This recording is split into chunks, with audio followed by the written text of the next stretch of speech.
There's only one email. I don't know. I don't think we should discuss this on air. Let's maybe take it off air.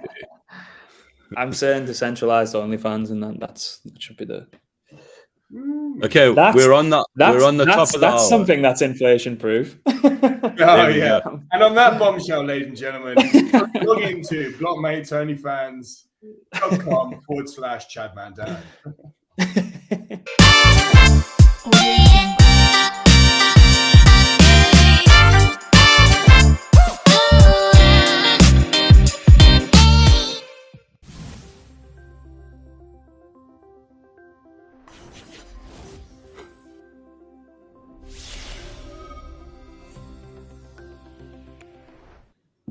There we go. All right, gents, how are we?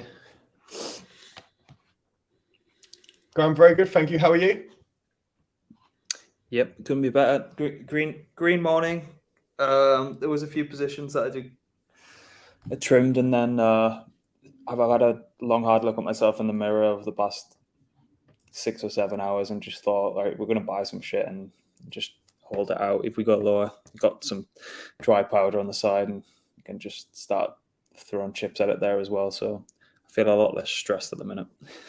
So can I just get this? Can I just confirm this? So like before you start trading, you give yourself a long, hard look in the mirror, pump yourself up, decide what you're going to do. It's like, yeah, it's going to be my day today. It's going to be my day. I'm ready.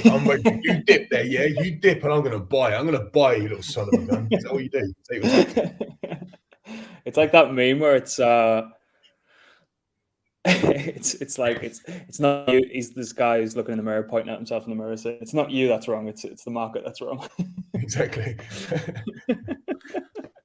Good morning, gentlemen, from a chilly Cape Town. It's nice to be here with you. It's been a while since we've done this. Markets are bouncing. Mr. Dan, you did a nice little short kind of impro test run on a market update yesterday. I quite enjoyed that. Hopefully we can incorporate that kind of thing into what it is that we're doing here. Most certainly. I mean, you definitely do have mental issues, but that's obviously for another time, and maybe we can do an exclusive show around that. So what's happening in the market, Grant? I mean, it seems like you've been dabbling. I mean, I know that you've been very busy with a whole lot of stuff the last couple of weeks. I think we've managed to get a whole lot of articles out. Well done to the team. It's been quite cool from that perspective. And I think there's a lot more coming, but the markets seem to be kind of rallying a little bit around the CPI. So is it correct to make the assumption that when they announce, like, you know, in a couple of months' time, when they tell us that the inflation rate is at 15%, we can expect even more of a green bounce, and as Dan described it, as an outer space move? I mean, what's going on? Why would the markets be rallying around this, you know, insane inflation rate? I'd like to make comment on that one. So yes, please. This is my theory. It could be wrong, but it probably isn't. Now, as we all saw, inflation is now at its highest it has been for 41 years. Ironically, the crypto market bounced. Now, can we now start to say again, ladies and gentlemen, that Bitcoin is now a hedge against inflation? Thoughts on that? That narrative is back. Is it really? I mean, has it been back in 24 hours? Has it really? Okay, Grant, please shed some light on this. I really want to know what the hell's going on here. I think you can look at. It depends on the time frame, as you're just saying, if it's a 24-hour thing or a kind of longer time horizon there. It's the same hedge against inflation in my eyes as the kind of S&P or the NASDAQ has been. I mean, that's kind of where people, pension funds and retirement funds and all that kind of jazz, will park their money just to kind of see them through until they kind of pop their clogs and pass on their hard-earned money to the rest of the family. But I think it leans towards more of a hedge against inflation with regards to technology, as opposed to the store of value, which is the kind of narrative that the gold bugs kind of throw out there. And I mean, being a part of the kind of gold bug community must be the most boring kind of community on the planet. I think, if that's kind of the extent of your exotic investments. But I just think over a long enough time frame, naturally, it's obviously been a hedge against inflation. It's obviously went up more than inflation's gone up over the past 10 years or so. But in my eyes, it's a similar sort of narrative to that of the S&P or the Nasdaq as a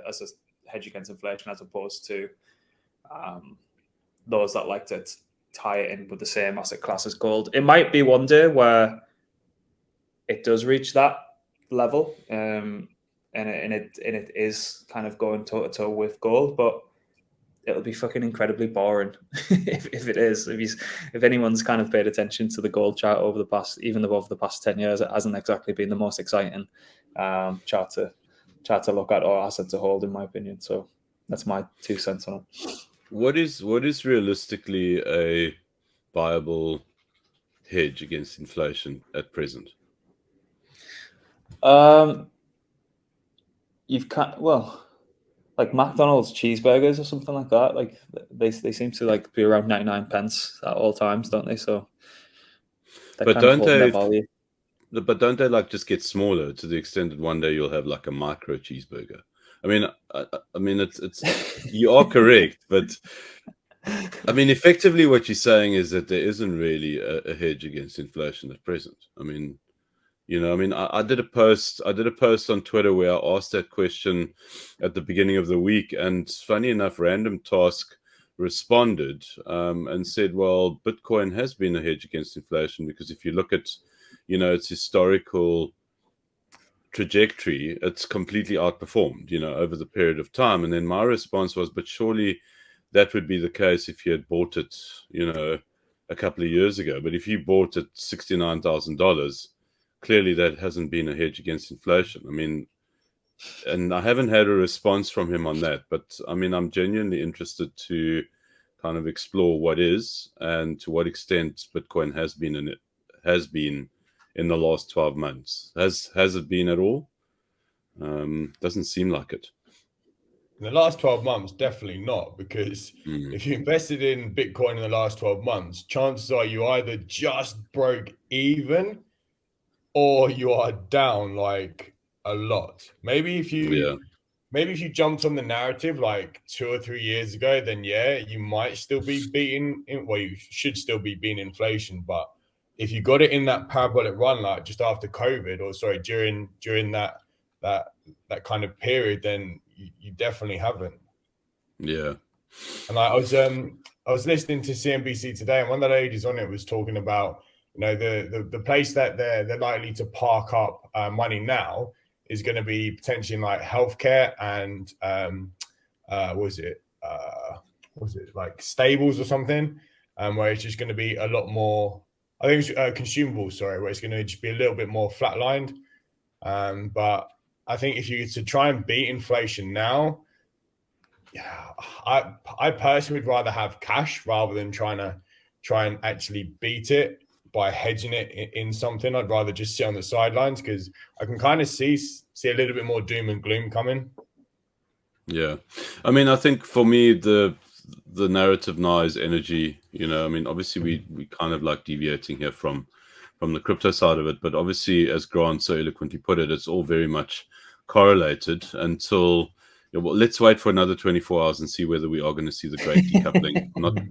Not entirely convinced at this point, but I mean, I think for me, it's. I mean, we've discussed this before, briefly, and that is that it's all about energy right now. Where's the energy play?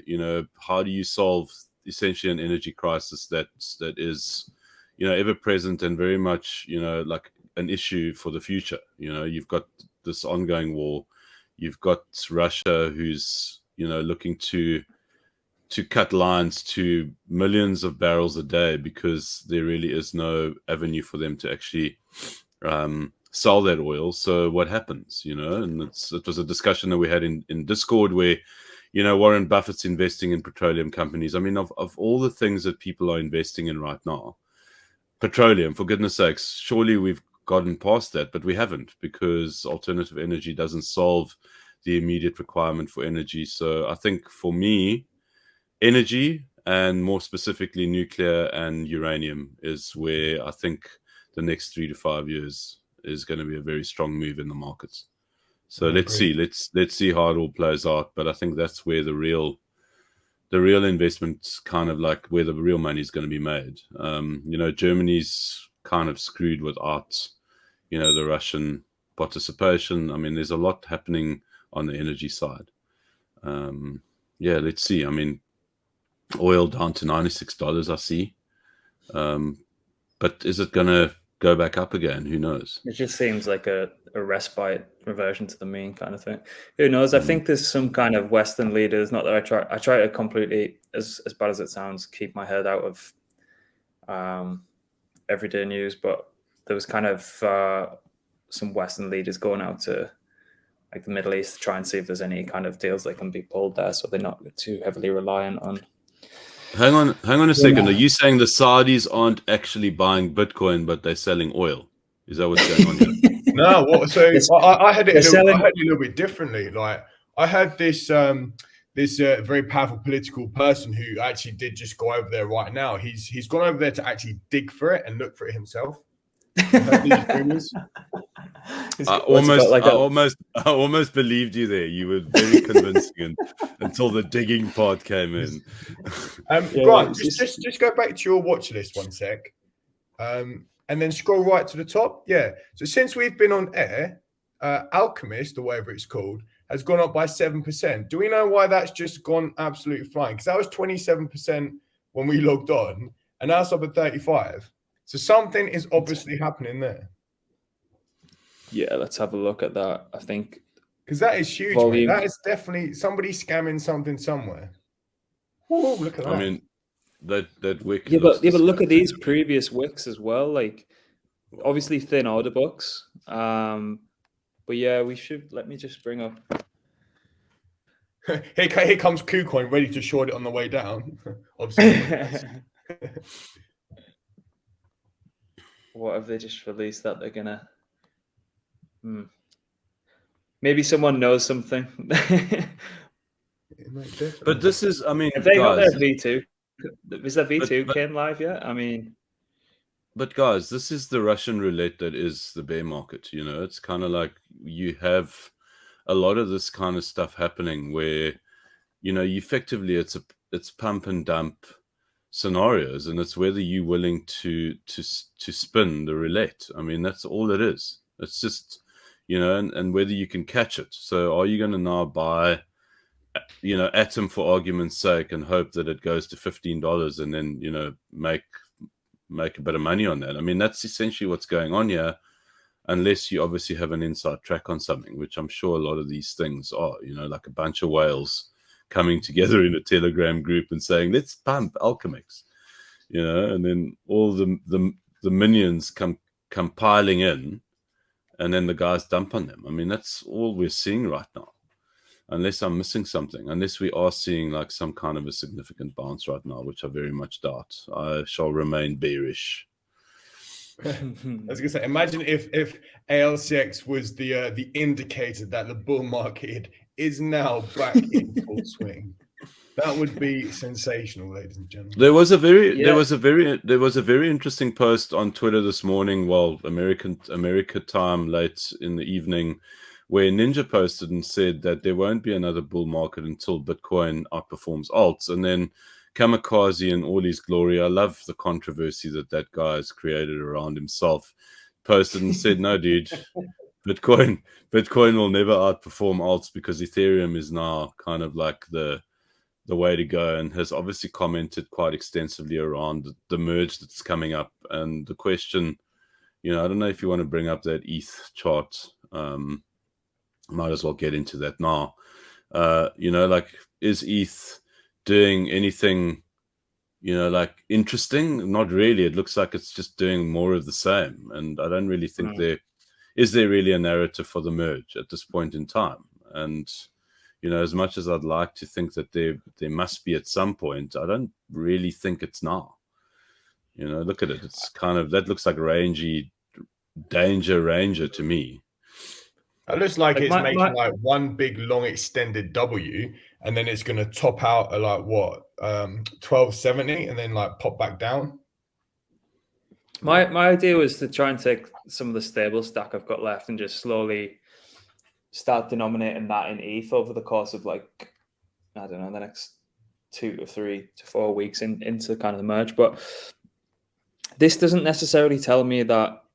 I mean, I know it's kind of they've been going through on testnet, and the mergers happened on a couple of the testnets now, but this doesn't really scream to me that everything's going to go ahead and go according to plan. I mean, I could be completely wrong, and just sometimes things take a little bit longer to play out than you quite anticipate. But I mean, should this not be completely fucking ripping at the minute? Like, what's ETH BTC looking like? Is it just top of the range again? It's, I mean, if it can break over there, then we'll probably start seeing ETH rip. But I don't know. I might just start denominating in ETH, but it feels like a bit of a gamble if it gets delayed again. You've kind of spent all that time TWAP and DCA and then just kind of fizzles out when there's. And it's also a big opportunity cost as well when there's other things that are looking quite strong in the market. So I don't know. But how do you? I mean, Grant, how do you determine? You know, like you said, there's things that are strong in the market. So if you entering them or wanting to enter in the market right now, you've got an itch that you want to scratch. How do you go about assessing like what is going to be like essentially like a good bet from your perspective? I mean, what is your problem solving criteria around this thing?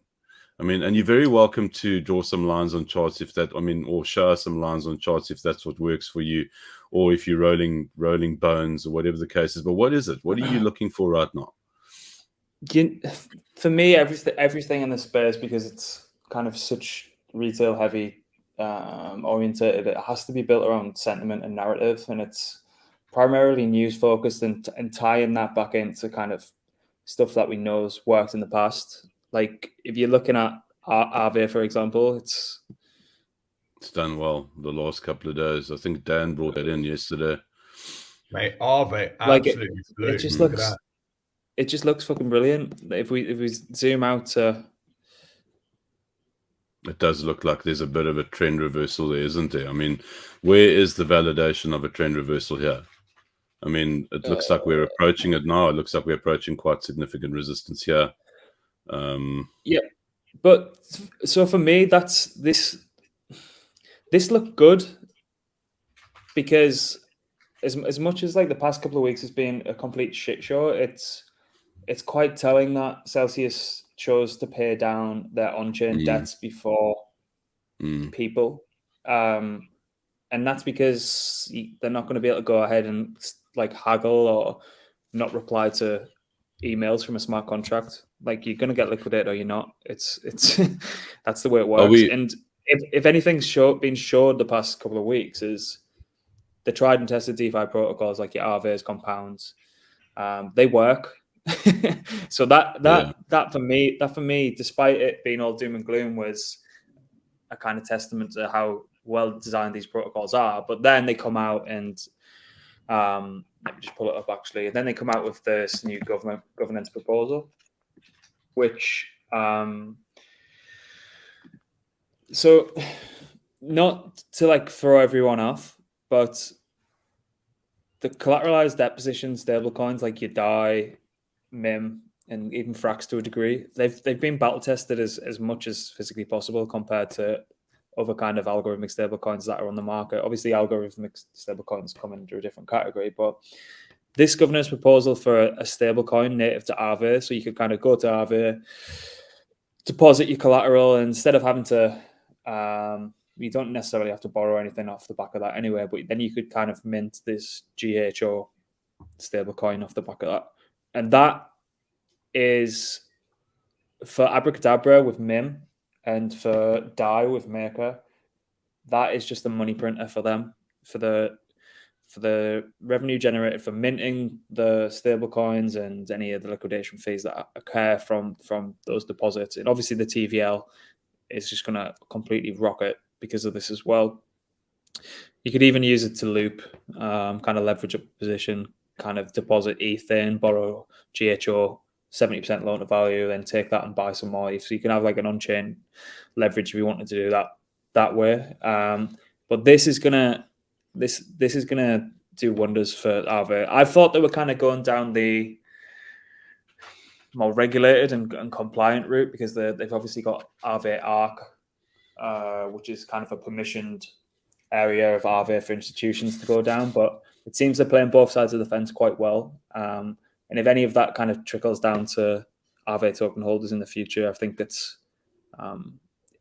just a kind of recipe for success, in my opinion. And that's, if you can build a good story and build a good narrative around a project, that's easily told to other people. That's how news spreads fast, and that's how people start market buying, and that's how prices go up, in my opinion. That's what's worked for me in the past, and that's the kind of only thing that I know, and that's the only way I know how to trade, basically. So that's my kind of build a thesis, see it play out. That's my way. What I'm about to say right now is I think we need to actually contact Aave and demand that they pay us money for what I'm about to say, because you've essentially, I mean, thank you for answering my question around what it is that you're looking for, because it's been a long time. I think it's been maybe 6 months that, you know, I've looked at, you know, something that's got a really good story, because clearly there's a very good story here. You know, they've been battle tested, they've been essentially through the ringer, and, you know, Celcius have obviously used them. They have used them, haven't they? I mean, that's what they've been paying off. They obviously, there's been some kind of a you know, they obviously borrowed money around this whole thing, and Aave's come out 100%. They're now launching the stable coin. So there really is a good story here. You know, they've been battle tested. They've been around for a very long time. There really does not seem anything that is negative about Aave. You know, it's kind of like, well, we've done it. We've walked through the depths of hell, and we're still here, and people are still, you know, giving us their money and doing what they're doing. I mean, this is a really good story. And you're 100% right. These are the stories that we need to be looking at. I mean, we've obviously been very fortunate to be working with a number of projects at the moment where, you know, the guys have just got their stuff in order. They got their house in order. They're looking at the market for the long term, as opposed to, you know, like, how do we deal with, you know, the current bear and all the issues that are rearing their heads, which, yeah, I see what you're looking for at the moment. And there aren't that many around, you know. I mean, there aren't that many. No. So it's not too difficult to find the good ones. Well, I think that's a good segue to, as you just say, with having your house in order with what OpenSea have just announced. Yeah, so OpenSea lays off incentive stuff. So how many times have we had conversations off air where it's like, we want to be working with projects and we want to be helping exposure with projects that have had the houses in order. They haven't got too optimistic and kind of delusional in a bull market. You've seen Coinbase, you've seen OpenSea. Did Crypto.com lay off people as well recently? So they've kind of, I don't know if it's been one of those where it's, I hope it hasn't, where it's, let's hire as many people to push as much shit in the bull market, and then those people can just be kind of cut as soon as we need to, because that's a little bit cutthroat. But I know how business works, and that could quite well be the case. Or is it that they're completely fucking delusional and just don't know how to run a business? And you'd expect better from Coinbase. OpenSea, this is kind of their first time around, but I mean, there's been an awful lot of shit that came out of OpenSea, like with that guy who knew what NFT projects were going to be on the homepage and was buying, and obviously he's getting done for insider trading and stuff like that now. But they're saying they're still going to have 5 years runway. Is this pressure from external VCs? Obviously, they've had a large couple of rounds of raising. There's obviously no token involved with OpenSea, and it's probably just all in equity. So those people will probably be getting a little bit uncomfortable with the state of the markets and probably pushing these guys to go ahead and do this. So I don't know what you guys think about it. Yeah, I'd probably say along the similar lines as you. I think that have had a lot of pressure from like their investors, and the fact that the bull market, we all know crypto is 24 hours and it runs super fast. So when it was the bull market, the way it was going was like OpenSea was like this new new hot thing for the latest craze of like NFTs. So it kind of made sense that they did go on like such an aggressive like hiring spree. You fast forward like what 6 months and it's gone the other way. So it kind of does make sense that they're cutting off probably like kind of 20% of their staff. Probably going to do more, I would imagine, over like the next couple of months if things don't pick up, especially as like the NFT marketplace might not be, it's not growing at the rate at which it was. And then you've got all the other chains that are doing all of their NFTs. So it'll be interesting to see if there'll be like an OpenSea of like Solana or like the Cosmos ecosystem. That'll be very interesting to see. Yeah, you've got Magic Eden, and there are OpenSea is now on Solana as well. So I don't know. I think probably just the state of the market. I mean, I don't know whether it's necessarily, kind of like an indictment on the business to lay off staff at this point in time, because I think just in general, it's kind of like, you have these projections and then all of a sudden you get rugged, but you should have known that because, the interesting thing about the market right now is that, the signs were already out there, from May last year. And obviously there was a bit of a recovery in the market and we had an all-time high in November, but, the writing was pretty much on the wall I think in December. It's now July and you're laying off staff. I mean, it's a bit of a slowdown, like how long did it actually take? It took you 6 months to realize. I think that might be a little bit kind of like, not having your house in order, perhaps.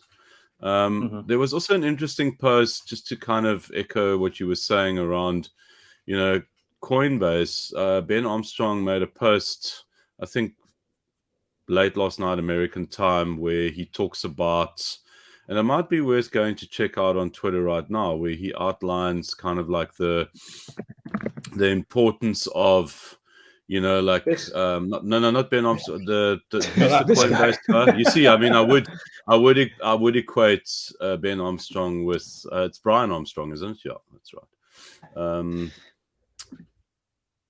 I would equate BitBoy with the CEO of Coinbase. I mean, it's no surprise. I mean, I didn't intentionally do that, but just he talks about, there he goes. There's the thread. A number of people have asked me how Coinbase wins in this environment and turns it into an opportunity for growth. Here's my answer. I mean, there is validity in, like saying that, we need to cut staff and we got to cut back on expenses, because obviously, in any business, for the most part, rental and paying your employees are going to be your two biggest expenses.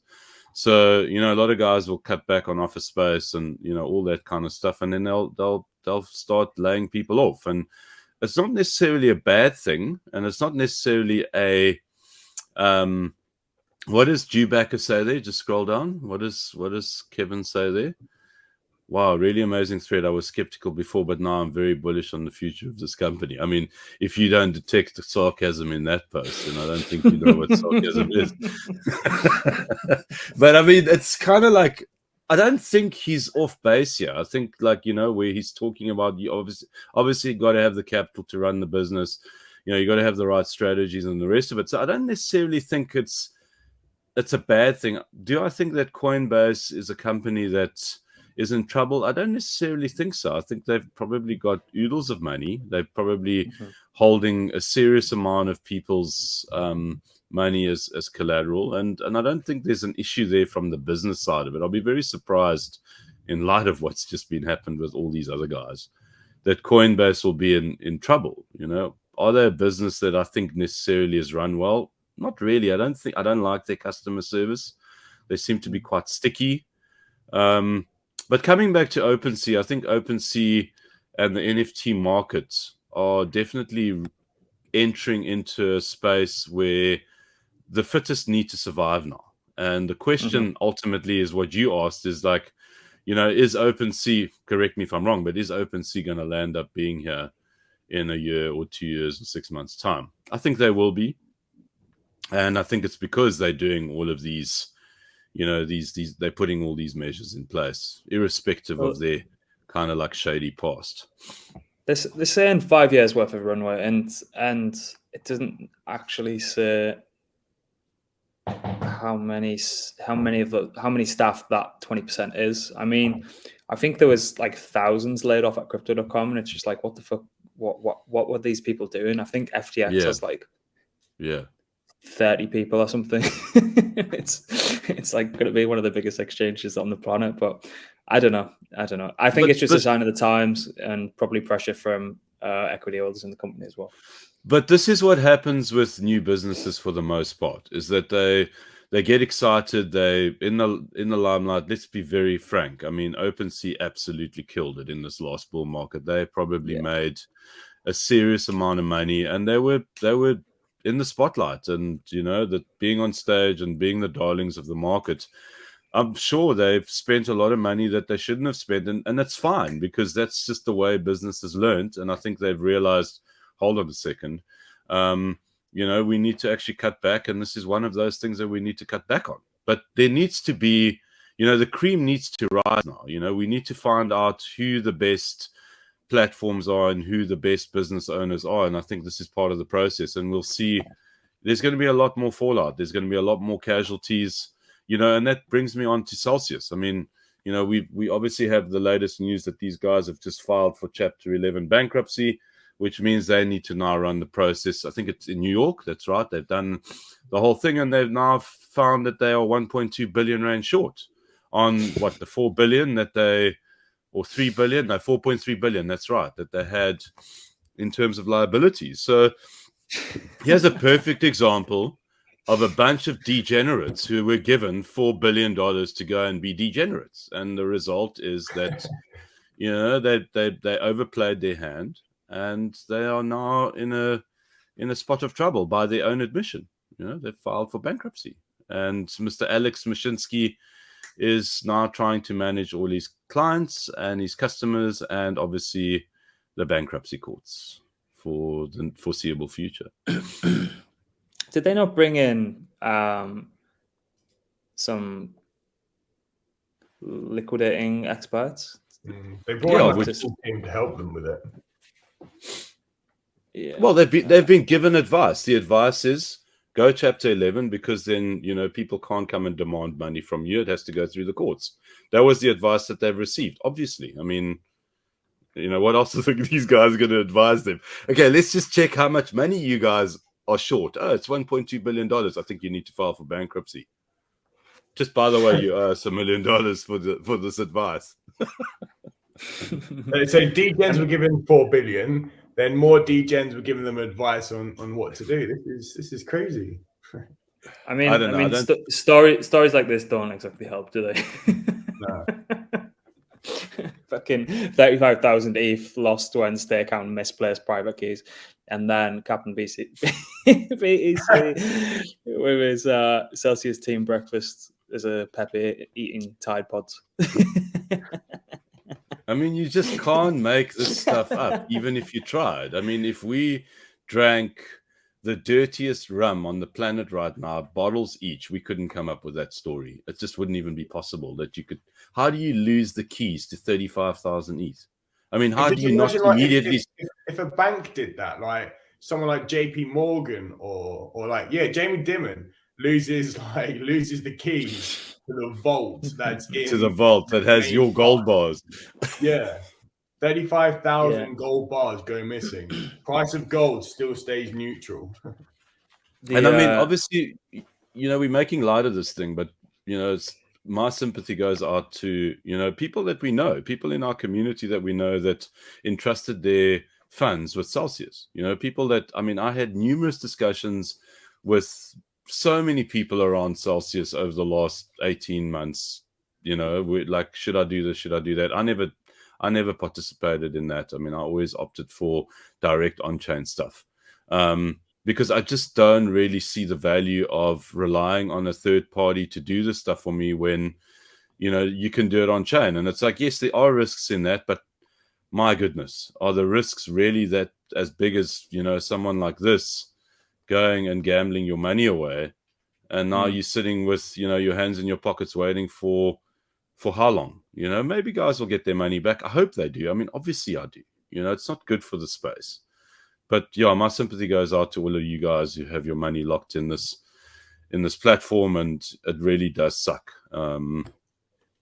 But I think the result of this is that there need to be more checks and balances in place. Not only for these institutions, but for us to also be aware and for us to go out there and educate people. I mean, at the end of the day, that's what we're doing.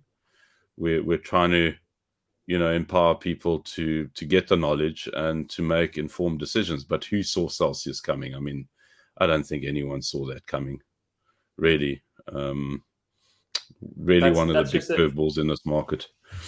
That's another thing that I say in the mirror every morning, Dan, when I'm getting up. Is if anyone's going to lose money, it's going to be you. Yeah, I'm not trusting one of these. Yeah. Fuck me. It's shown they didn't have the first fucking clue what they were doing, and obviously extremely overexposed and didn't manage risk. I think everyone's probably bored of the Celcius story now. So another story that everyone's probably bored of is 3AC's. What the hell are they doing? I don't know why Suzu was tweeting the other day, which is the guy's obviously just a fucking egomaniac. I was laughing the other day. Oh, he's just let me bring it up. Basically saying that they were trying to. Sadly, our good faith to cooperate with the liquidators was met with baiting. Hopefully, hope that they did exercise good faith with Starkware token warrants. And he also kind of gave the game away that Stark token was about to be dropped. And then that obviously came out where they announced the Stark token after that, because he's obviously gave that game away before the official announcement from the Starkware team. But I don't know. Should you really be tweeting? Should you really be putting anything in the public domain? No, absolutely not. And there's that massive disconnect between like crypto and then I want to say like real businesses, because you wouldn't really see like real businesses after they've gone through like an absolute shit show go straight back onto Twitter and then like tweet stupid shit like that. I think this is where like the crypto firms do need to like get that sense of like professionalism about it, especially now after everything that's gone on over the last couple of months. Like the guy should just but surely there's you're 100% right, Dan, but then there's the other fact. It's kind of like, are you not like just even slightly embarrassed that you completely and utterly like dropped the ball and then proceeded to puncture it with a very sharp razor blade? I mean, that's what they've done. They were managing like what, $18 billion and just completely made a hash of it. Like, guys, like, why are you not in a cave somewhere, and why have you not locked the door so that no one can find you? But then you've got that age-old excuse. Everyone's like, yeah, but it's crypto. Oh, it's fine, it's crypto. Oh, I just got rug pulled, it's crypto. Someone just stole 10 grand, it's crypto, it's fine. And I think that's the narrative. I think that narrative will wear off soon. Like when people realize how many zeros are on the end of 18 billion and he's just completely fluffed it, right? Mm-hmm. I think people will start to be like, okay, like, so something needs to happen, whether it's like a decentralized, I don't know, like middle ground party or something, kind of like what we do, where we give impartial advice, right? Maybe that's something that needs to be seen in the space, because you can't have like a decentralized space that goes centralized, but then still want it to be decentralized. There's got to be something in there, like a governing body or something. I think Fireblocks are doing a good job at stuff like that, where they're kind of keeping the regulators happy and making sure that any kind of OTC trades or any funds that are actively managing money, there's stopgaps in place that allow them to be able to transact a million times easier without having to send like test transactions and stuff like that. But we're still light years away from all that kind of stuff. And the regulation should, in my opinion, be focused around those kind of practices, around what's going on behind the scenes. Like, how the fuck can it be DeFi when no one has a clue where Celcius's money was and where everyone 3AC's money was actually spent and all this kind of shit? we have the infrastructure to do so. It's not hard. Everyone else in the retail world, the vast majority, it's completely transparent on chain. But I think these guys have just seen how much money that could be kind of afforded to them in the traditional finance, in the high frequency trading world, and then came over, and they were probably a small fish in a really big pond, and then they've came over and felt like a big fish in a really small pond from making the transition over to crypto, and thought they were a little bit too good for their own books, and then that shit came crashing down. If someone's buying $500 million in locked Luna, near enough at the top, it's like they've drank their own Kool-Aid. They thought they were the bull market geniuses, and I don't know. Just be very, very wary of people who are like what they had. They had the Uncommon Core podcast with Hasu, who again I quite like Hasu, and I think he has some good takes and stuff. But he's quite extremely vocal about his opinions and stuff like that, which I suppose we're in the game of that. But I'm pretty sure the introduction to that was welcome to Uncommon Core, where we dissect crypto by first principles. And that's just a complete load of shit, and you can kind of see it by Sue's over-exuberant, kind of self-fulfilling, kind of sucking his own dick tweets, where he's kind of just talking a load of fucking nonsense to get the point. And it's like, if you actually were talking about crypto and understand crypto from first principles, you'd have understood that Luna could have death spiraled like it did. You wouldn't be spending fucking $500 million of other people's money on something that has the potential to cause so much havoc in the space. It was just a complete and utter self-absorbed idiot looking back. But you know, these are the kind of people who, kind of psychopaths and sociopaths in the space, that will go ahead and just borrow billions upon billions of people's money, because they know if all shit hits the fan, which it has, they're probably going to be cushy. They've probably got money stashed away that it's going to be completely fine in the end anyway. The thing is, Dan, that the whole on-chain system facilitates exactly what it is that you're asking for, is that it can be the mediator, it can be the judge, jury, and execution. And I think, just to go full circle, Aave as a platform has proven that to be the case. Is that, if you lock your ETH up and you borrow off that money, you got to pay that back before you can get the ETH back. And if you don't, the contract won't release that. And you can see it on chain, and it is its own self-fulfilling prophecy. And we have that. The only problem right now in the space regarding that is obviously security, and how safe is the protocol / the platform in terms of where my money is being kept.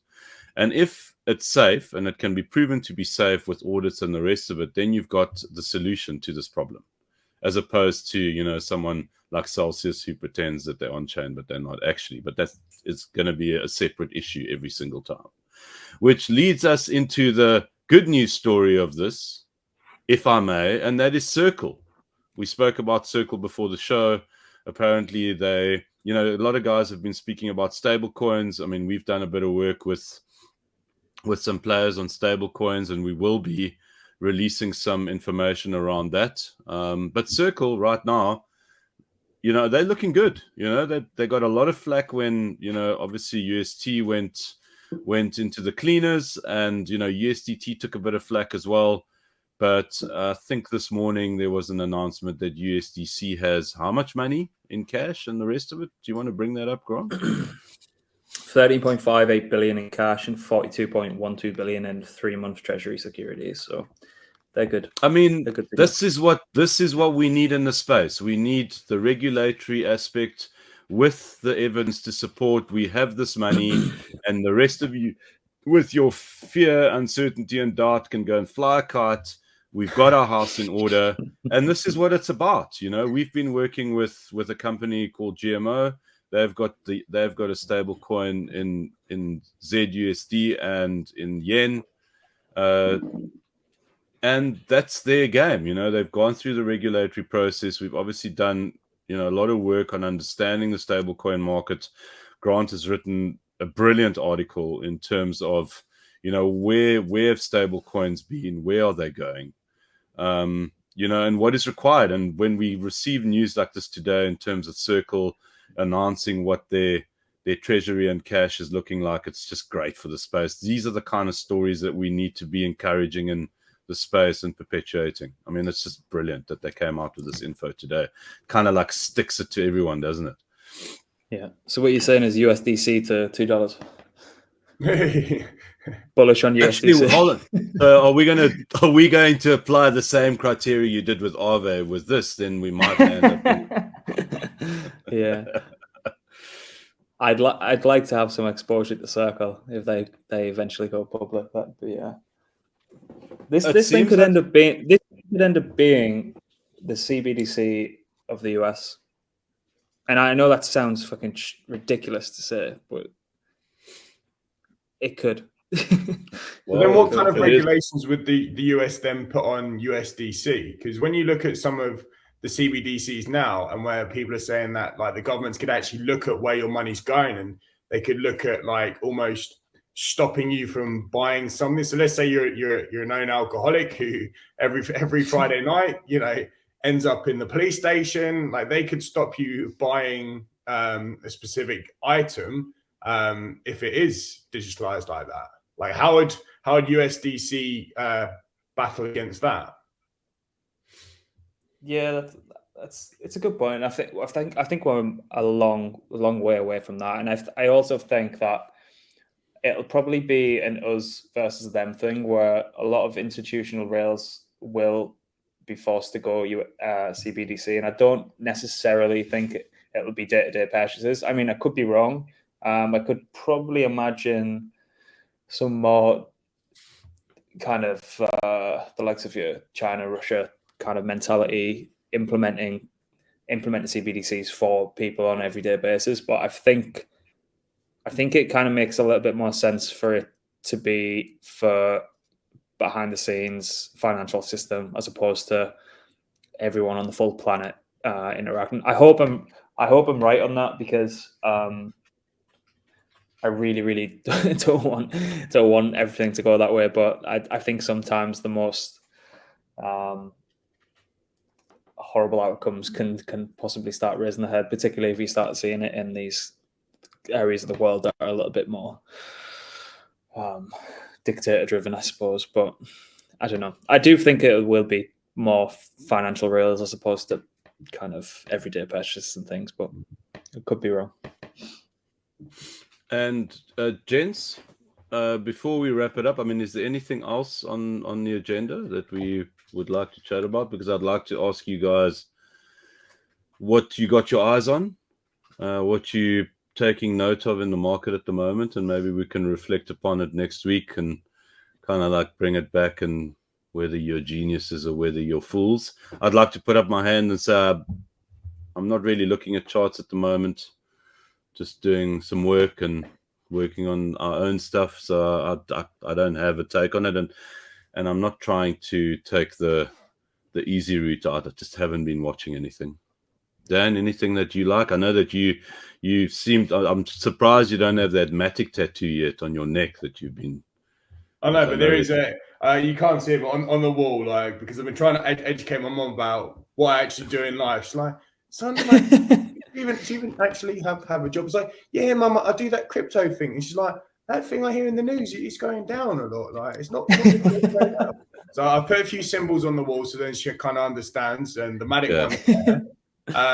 No, like every time I've been reading about Matic recently, like I'm like, that actually sounds really cool. And like the things that they've been doing. So I don't know if we were going to mention it today or another time, but they've been selected to be part of Disney's accelerator program, and then also they're going to be integrating with Reddit for their for their NFT like avatars on Reddit. And I think we were saying before the show as well, and this is something I've mentioned before, like the fact that Wall Street Bets and the whole Reddit crew, they got behind GME to really pump it, and same with AMC.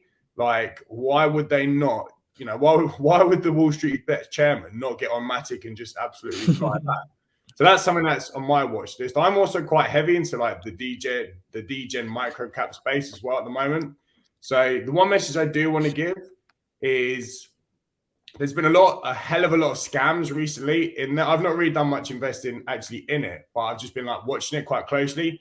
There's been a lot of like rugs and scams at the moment, and it seems to be there's been a big trend of like pre-sale scams rather than just like a liquidity pool. So if you are ever going to do something like that, which I would never advise, just make sure you're being safe, because the ones that have happened recently have all been like people who've played the long game, become your friends, you know, got into the community, built a whole like environment ecosystem, and then they've done it. So if you are in that micro cap space, probably best to just sit on the side and get out of it for now, because it's not a healthy space. But in the positive news, Matic and Sand and the Sandbox. I don't hold either of these, but the Sandbox.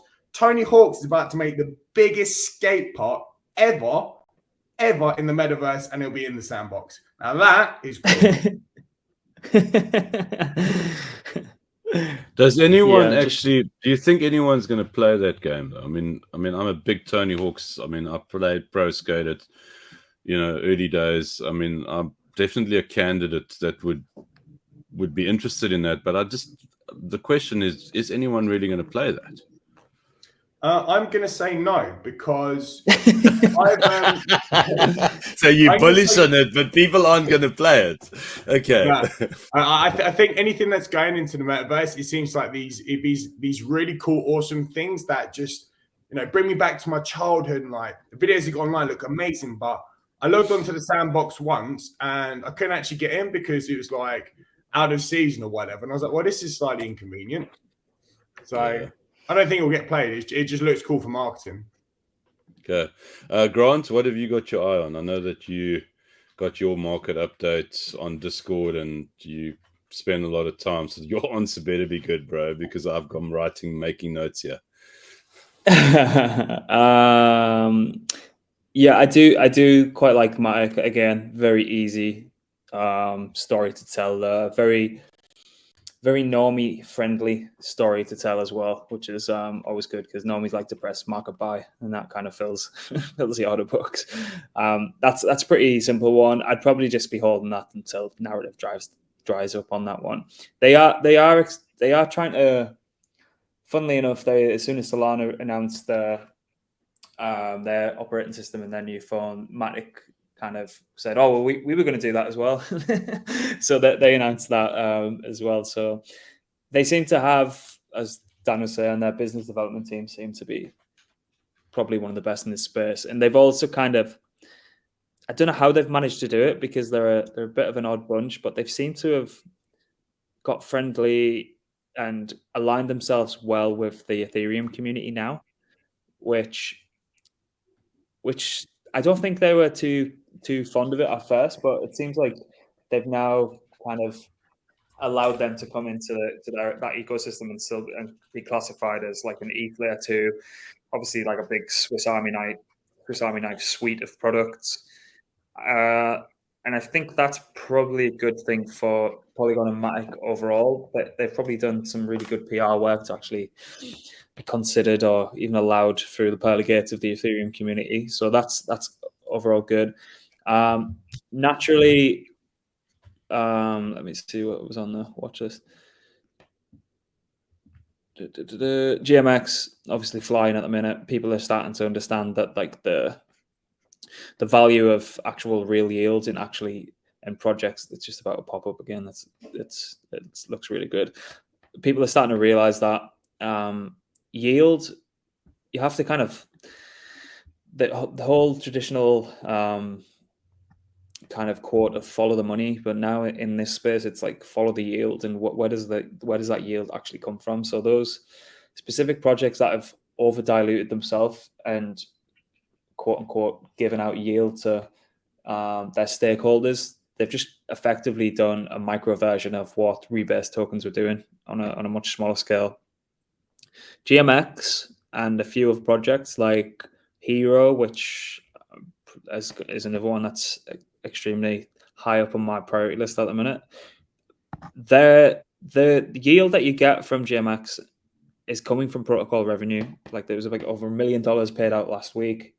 Project itself sat around 220 million. the dilution spreadsheet that we released, where it kind of tracks what the market cap was at all-time high and what the price of the asset was at all-time high compared to the circulating supply now. So I released this, and then like the community's just kind of ran with it, which is fucking brilliant if you ask me. It's really, really cool. So if we kind of have a look at, where's it at? GMX. So GMX, not too much dilution. So the supply has increased like 16.91%, which is probably in the bottom 10 if I'm just kind of glossing over that. The recovery multiple, so it's like how much more capital needs to come back in to return it to an all-time high. So that's relatively low as well. And then someone went ahead and put the wrecked column on there as well, and it's, I think 51% down from all-time highs is the lowest on there. So obviously held up extremely well. And people are starting to see the real use case in it. Arthur Hayes is talking about it. There's a few big names talking about it. They've got a new synthetics protocol about to be built on top of it as well. So 220 odd million market cap, 230 million market cap. I think it's a complete steal. And it's, as I say, it's one of those ones that I'm just going to continue to pick up. We've got them nailed down for a stream in a couple of weeks as well, so it'd be good to hear about them. And then if we like the tokenomics on GMX, we have to love the tokenomics on Hero, because it's a very similar sort of structure.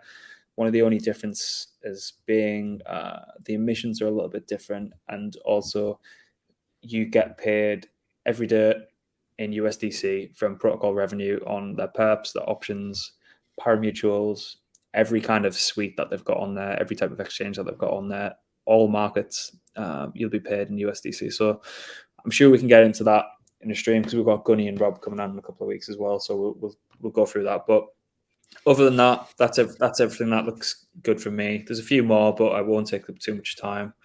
I think everyone's probably sick. I think the one thing that I'm super bullish about long term is Metis. I think they really do have their house in order. I saw that they launched an incentive program for developers or projects protocols that actually would be interested in building on their platform, and are actually willing to fund it. So I actually didn't get a chance to mention this to you, Grant. Can't we like come up with some kind of a crazy like publishing idea and go and beg for money and go on chain and do something? I don't know, maybe Dan, you could come up with a strategy, but they've got $100 million that they want to just distribute to people who come up with some worthy projects. They've just launched this kind of fresh look on how governance works on their ecosystem, which we'll be writing about as well. I really like that. It's kind of like shifts away from the DAO concept, and we'll be kind of speaking about that in the coming weeks. Who else? I mean, Hero, absolutely. I mean, the guys are, they're OGs in the space in terms of options trading, and they've obviously built this platform. They're sponsoring the show. Obviously, we've got to speak positively about them, but we've spoken about this before. We don't go and seek out partnerships and ideas with people that we don't believe have the goods to deliver to our community. And I think Hero does that in spades, in truckloads, in fact. I mean, the guys know what they're doing. And I think, medium to long term, people are going to make money from that platform. Like you said, $1 million was paid out last week with GMX. Is that correct? I mean, that's a significant amount of money, that's proper yield. It's not yield based off Ponzi schemes. It's off people trading. It's off people actually participating in a meaningful way, even if they are being a bunch of degens, it's still, that's where the money's coming from. So we need more sustainable and, like genius projects in the space, because that's what blockchain was meant to do. And we need to support the projects that are doing that. And how much is Metis going to give us, Jedi? In terms of what? In terms cocktail of parties. Come up with a gigabrained idea, you said? We'll probably just take the full 100 million from them, and probably just that should be We can work suffice. something out for 100 million. Imagine how good the proposal would have to be to them in terms of the project that we would have to put in place. I don't know. We're gonna have to get the name right first. Metis. There's only one email. I don't know. I don't think we should discuss this on air. Let's maybe take it off air. I'm saying decentralized OnlyFans, and that should be the. Okay, we're on the top of the hour. That's something that's inflation proof. Oh yeah. And on that bombshell, ladies and gentlemen, log into blocmates.onlyfans.com/Chad Van Dam. Right. I think that's top of enough. the hour. We're done, guys. Right. We're done. Beautiful. Yeah. Perfect. Cool. Thanks. I enjoyed that. We'll be back next week. And yeah, we'll have some shows coming up. Please like and subscribe. I know that we never do that, but I suppose we should start doing it. And then Grant, if we could maybe get the link for that spreadsheet that we did on Twitter, maybe put it in below the stream for people to check out. I think you titled that tweet, is it worth hodling? Is it worth hodling? Well, based on that survey, definitely not. Anyways, guys, have a good one. Have a good weekend. You too. Yep. Thanks, everyone. Peace. We'll speak soon.